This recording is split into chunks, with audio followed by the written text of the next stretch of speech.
Tantor Audio, a division of Recorded Books, presents On Antisemitism, Solidarity in the Struggle for Justice, by Jewish Voice for Peace. Foreword by Judith Butler. Narrated by Dina Pearlman. Publisher's note: in this audio edition, you will hear reference to Appendix 2, discussion guide and additional readings, which is present in the print and e-book formats of the book. Foreword, Judith Butler. There are many ways to approach anti-Semitism. A study might be dedicated to understanding what anti-Semitism is, what forms it now takes, and how best to oppose it. Another might ask why there are conflicts about how best to identify anti-Semitism and try to situate and understand those conflicts in light of their underlying political aims. Still another might set forward the proposition that any analysis of anti-Semitism ought to be conceptually and politically linked to other forms of racism. And yet another might ask about how the demography and history of the Jewish people are represented in contemporary arguments about anti-Semitism, or how the history of anti-Semitism has changed in various times and places. Still another might ask about the conditions under which the charge of anti-Semitism is made, who makes it, for what purpose, against whom it is leveled and why, and how best to judge whether the charge is justified. As one seeks to open up these important intellectual questions, one is invariably asked to respond to the urgent ethical and political questions. Is anti-Semitism wrong? And should it be opposed in all its forms? The simple and clear answer is yes. While it is certainly true to say that everyone in this volume agrees that anti-Semitism is wrong and must be opposed, it is not at all clear whether there is more generally a single understanding of what constitutes anti-Semitism. Which acts, practices, forms of speech, institutions, or how best to conceptualize its workings. Barring a common understanding of what anti-Semitism is, it is not at all clear what is being claimed when one explicitly opposes anti-Semitism. If we could arrive at a single or at least a minimal definition of anti-Semitism, then we would not only be able to explain what we mean when we say that we oppose it, but we would also be able to bring that definition to bear on particular cases, in order to distinguish, for instance, between charges that are justified and those that are not. In our contemporary world, there is a great deal of conflict about how to identify forms of anti-Semitism.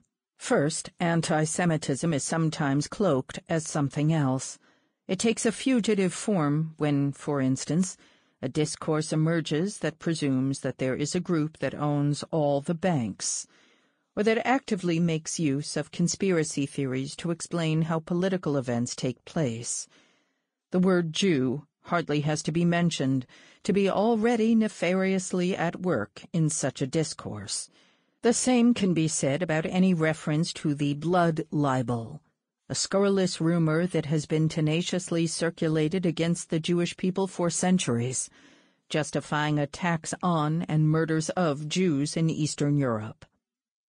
The more explicit forms of anti-Semitism not only subscribe to gross generalizations based on ostensible anatomical or physiological characteristics, the attribution of a Jewish character, concocted histories, or the projection of sexual proclivities, but also engage active forms of legal discrimination for sequestration, expulsion, or active oppression or death.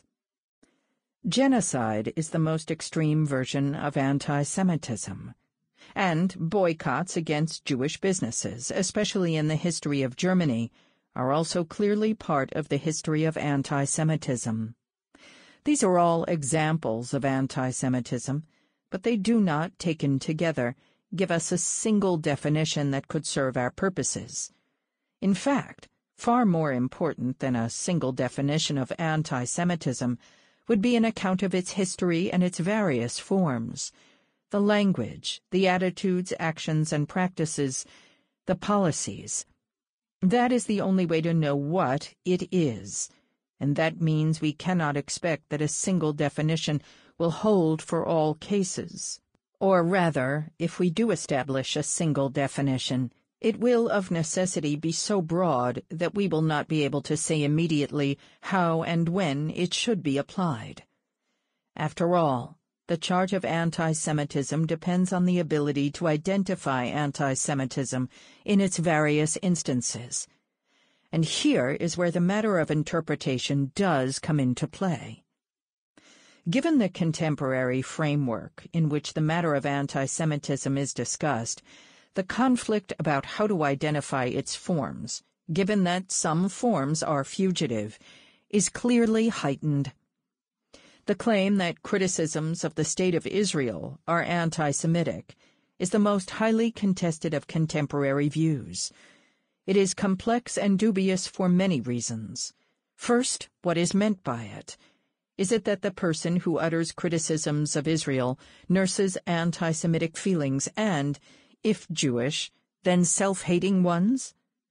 That interpretation depends on a psychological insight into the inner workings of the person who expresses such criticisms. But who has access to that psychological interiority? It is an attributed motive, but there is no way to demonstrate whether that speculation is a grounded one. If the anti-Semitism is understood to be a consequence of the expressed criticism of the State of Israel, results in discrimination against Jews. Of course, it would be a clearly anti-Semitic belief to say that all Jews share a single political position, or that all Jews support the State of Israel, or even that all Jews are the same as the State of Israel. The state either represents all Jews, or there is no distinction between Jews and the state. It is all a blur.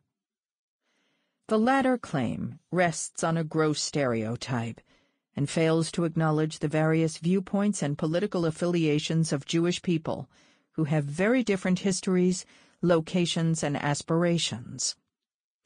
Distinguishing among the very different historical trajectories of Ashkenazi, Sephardic, and Mizrahi Jews breaks up monolithic understandings of what it is to be a Jew, and so deprives anti-Semitism of its noxious habit of vulgar generalization. It also foregrounds the demographic and racial differences among Jews, and it calls into question the way that Jewish history is so often narrated through the lens of European history alone.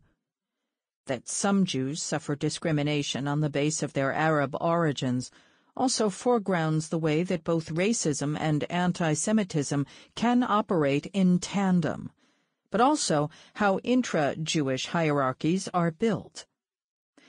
Doing a better job of gathering those various histories will not only disrupt anti-Semitic generalizations, but also replace forms of inequality with a more diverse understanding of who the Jewish people have been and continue to be. Finally, Jews within the diaspora and within Israel hold a wide range of views about the State of Israel and Zionism more broadly. Is that diversity of viewpoint to be accepted as part of being Jewish? Or does a critical position qualify a person, or his or her utterance, as anti-Semitic? Just as we assume a diversity of viewpoints among Jewish people, so should we assume it about Palestinians and their allies. Is there only one viewpoint to be ascribed to Palestinians? In any case, the notion that the critique of Israel by Jew or non-Jew is anti-Semitic only makes sense if we accept that the State of Israel is the Jewish people in some sense. Indeed, that particular identification would have to be very firmly consolidated for the position to take hold that criticism of the State of Israel is hatred for or prejudice against the Jewish people in general. Of course, when and where those criticisms are accompanied by explicit stereotypes, there are good grounds for seeing anti-Semitism at work. But what about the fugitive forms that anti-Semitism takes? Could we not say that the criticism is silently fueled by anti-Semitic hatred? That claim is a complex one, since if we accept that anti-Semitism has conventionally taken fugitive forms, it is clearly possible that it could provide a motivation for some criticisms. But how would one ground that interpretation? On what basis would anyone argue that they know this interpretation to be true? Is the problem that no motivation, besides hatred, can be imagined for the person who criticizes the state of Israel? Or is it that only someone deeply insensitive to the historical suffering of the Jews would not see clearly that hatred continues, and now takes the form of the critique of the Israeli state? Whoever holds that view would have to explain whether every criticism of Israel is a sign of an anti-Semitic motive or only some criticisms. What difference does it make whether what is criticized is Israeli policies, the occupation, or the structure and legitimation of the state itself? Are only those who voice the latter criticisms eligible for the charge of anti-Semitism, or does the charge include members of all three groups? If modern democratic states have to bear criticism, even criticisms about the process by which a state gained legitimation, then it would be odd to claim that those who exercise those democratic rights of critical expression are governed only or predominantly by hatred and prejudice. We could just as easily imagine that someone who criticizes the Israeli state, even the conditions of its founding, coincident with the Nakba, the expulsion of 800,000 Palestinians from their homes, has a passion for justice, or wishes to see a polity that embraces equality and freedom for all the people living there.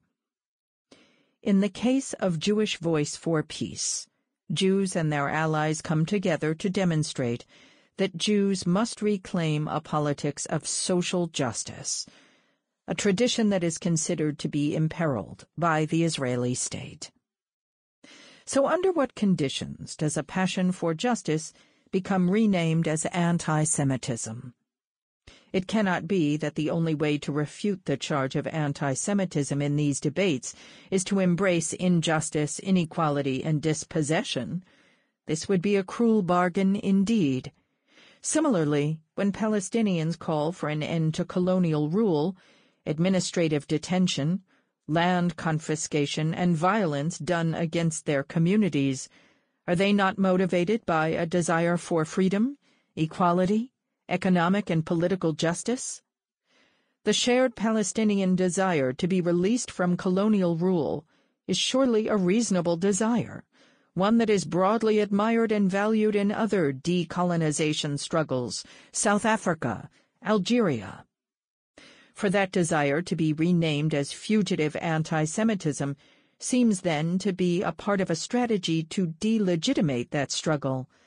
It would be odd to assume that the main reason why Palestinians seek to be free of colonial rule is that it will fulfill their ostensibly anti-Semitic desires. The colonizer projects the desire to destroy colonial power onto the colonized, but renames it as the desire to destroy the Jewish people. The founding mandate of Hamas only amplifies this problem and should be definitively rejected. Still, if the desire to throw off colonial power is renamed as the desire to destroy the Jew, then the Jew is equated with colonizing power, and the equation is made not by the colonized, but by the colonizer. There is no reason to assume that Jews have to be colonizers, so the desire to overcome colonialism should be, in every instance and all sides of the conflict, disarticulated from anti-Semitism. Only then can the Palestinian struggle be grasped as motivated by a legitimately grounded desire to be free of colonial rule. So to answer the question, Why is anti-Semitism attributed to those who express criticisms of the Israeli state? We have to change the terms of the question itself. We have been asking, under what conditions can we decide whether or not the charge of anti-Semitism is warranted? What if we ask, what does the charge of anti-Semitism do? If the charge operates as a form of power, what role does the charge of anti-Semitism assume in the political debate about Zionism, the State of Israel, and the Palestinian struggle for freedom? If a critical position can be discounted by calling it anti-Semitic, then it does not exactly answer the criticism. Rather, it seeks to put the criticism out of play. When the charge functions in a spurious way to censor a point of view, it seeks to delegitimate the criticism by claiming that it is a cover for anti-Semitic passion or motivation. If a criticism is nothing but a fugitive and persistent form of anti-Semitism, then that criticism has to be censored and expunged in the same way that anti-Semitism has to be censored and expunged. A great deal depends on this substitution. Critique of Israel equals anti-Semitism. Taken together with that other substitution, the State of Israel equals the Jewish people, it can then be argued that the critique of the State of Israel is anti-Semitic. And yet, if neither of those substitutions holds, then the argument begins to fall apart. When the charge of anti-Semitism is used to censor or quell open debate and the public exchange of critical views on the State of Israel, then it is not exactly communicating a truth, but seeking to rule out certain perspectives from being heard. So whether or not the accusation is true becomes less important than whether or not it is effective. It works in part through stigmatizing and discrediting the speaker, but also through a tactical deployment of slander. After all, the charge can be enormously painful. It does not roll easily off the back. It does not get quickly shaken off, even when one knows it is not true. For many Jews, there could hardly be anything worse than being told that you are anti-Semitic, allied with Nazis or right-wing fascists in Hungary, Greece, Belgium, or Germany, or with all those who believe in the poisonous protocols of Zion. Those who deploy the charge of anti-Semitism to discount a point of view and discredit a person clearly fear the viewpoint they oppose and do not want it to be heard at all. It is also a tactic of shaming, seeking to silence those for whom identifying with anti-Semitism is loathsome. If I am right, then those who accuse those who have criticisms of the State of Israel of anti-Semitism know that it will hurt Jewish critics of the State of Israel in an emotionally profound way. They know it will hurt because they also know that the Jewish critic of the State of Israel also loathes anti-Semitism, and so will loathe the identification with anti-Semitism with which they are charged. In other words, those who make use of the accusation for the purposes of suppressing criticism actually know that the person accused is not anti-Semitic, for otherwise the accusation could not hurt as it does. Indeed, it does not matter whether the accusation is true, because the accusation is meant to cause pain, to produce shame, and to reduce the accused to silence. So my efforts to use reason to reveal how it is not necessarily justified to attribute anti-Semitism to those with strong criticisms of the State of Israel will doubtless not persuade. The point of the charge is not to utter what is true, but to do damage to the criticism as well as the person who speaks it. In other words, the charge of anti-Semitism has become an act of war. Finally, I wish to point out how important it is that the charge of anti-Semitism be saved for those situations in which it aptly describes what is going on. If the charge is instrumentalized for other purposes, a general cynicism about the charge is engendered. It is considered a lie or a tactic, and it loses credence as a claim. We need the charge of anti-Semitism to remain a strong and credible instrument against contemporary forms of anti-Semitism, especially when we note that swastikas have appeared at fraternities. Emory University is a case in point. That the right-wing populist parties with anti-Semitic agendas have won representation in governments in Poland and Hungary, where the Jobbik party won 20% of the vote just 2 years ago. One of its leaders claimed that Jews were a threat to national security.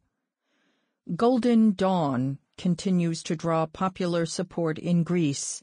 They have rallied anti-Roma, anti-refugee, and anti-Semitic sentiment, and maintain alliances with far-right groups in the United Kingdom, Poland, Slovakia, Croatia, Austria, and Bulgaria.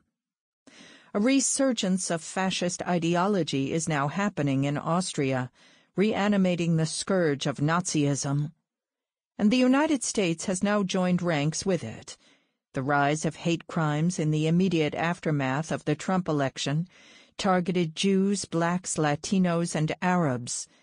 Trump's racist discourse has emboldened self-avowed white supremacists to take to the streets, while the mainstream media normalizes this scandal by calling them the alt-right. If the charge of anti-Semitism becomes a tactic to suppress open criticism and debate on the State of Israel, its practices of dispossession and occupation, its founding, and the ongoing implications of that founding for Palestinians, then it will lose its claim to truth. It will be understood as a tactic that actually knows the untruth of what it claims. Who will believe the charge when it is used to name and oppose rising forms of fascism, or actual ideologies bound up with its actual toxicity?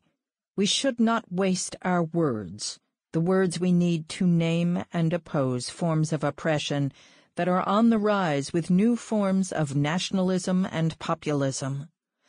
We should be trying to build a world in which injustice is named, and all forms of racism, including anti-Semitism, are opposed as equally unjust and unacceptable. There is enough hatred circulating in the world that remains unnamed and unopposed, so it makes no sense to wage a war on critical viewpoints whose accommodation is one of the basic obligations of democracy. And when we need to understand the contemporary constellations of racism. When the struggle against anti-Semitism becomes allied with all struggles against racism, including anti-black and anti-Arab racism, we will be surely on the way to building a world in which language still means, and justice names, the passion that motivates critique. Introduction. Rebecca Vilkomerson. This book was written in the spring of 2016. Just before it went to press, Donald Trump was elected President of the United States. In the weeks following his election, what has been termed the alt-right movement, but is really just another name for white nationalism and supremacy, has moved with startling speed from the very fringes of U.S. discourse to the center of the government. In particular, the early appointment of Steve Bannon, formerly the editor of Breitbart News, to the position of chief strategist in the Trump administration is an indicator that the racism, misogyny, Islamophobia, and anti-Semitism of the white nationalist movement is gaining proximity to power.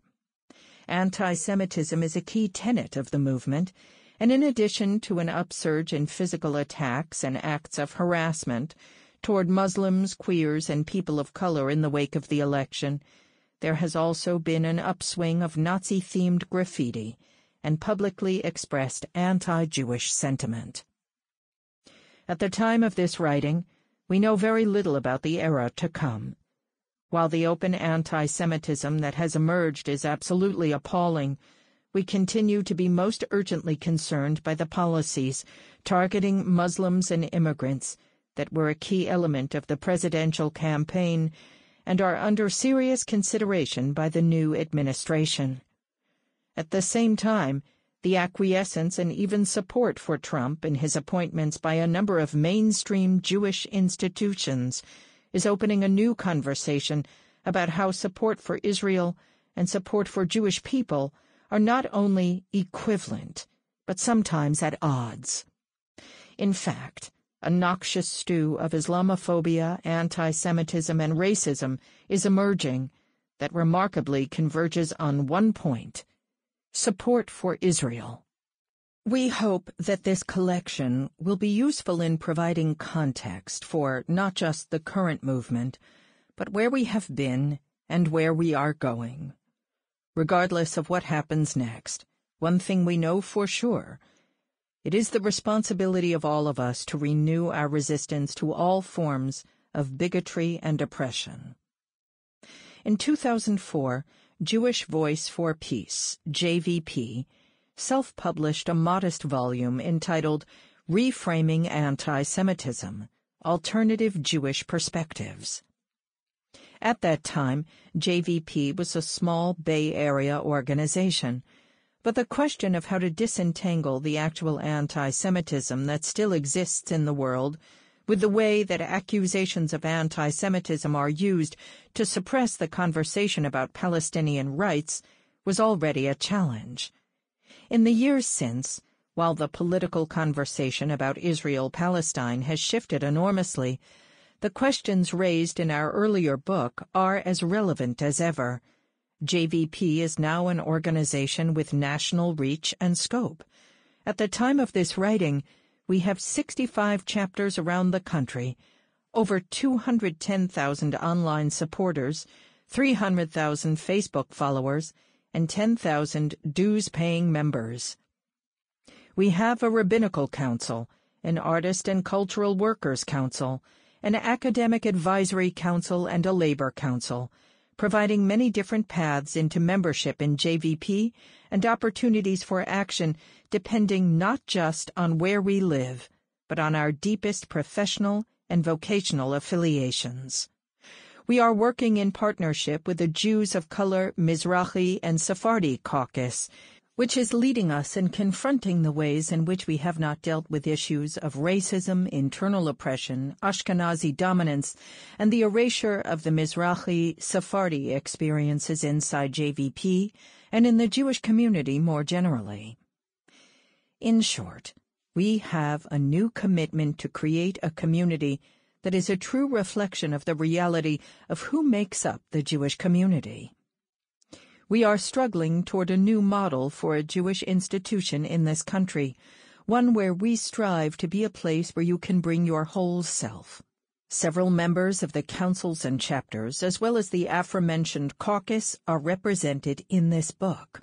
When our first book was published, the Palestinian call for global solidarity through boycott, divestment, and sanctions, BDS, had not yet emerged, let alone gained the strength, victories, and mass support that it has today.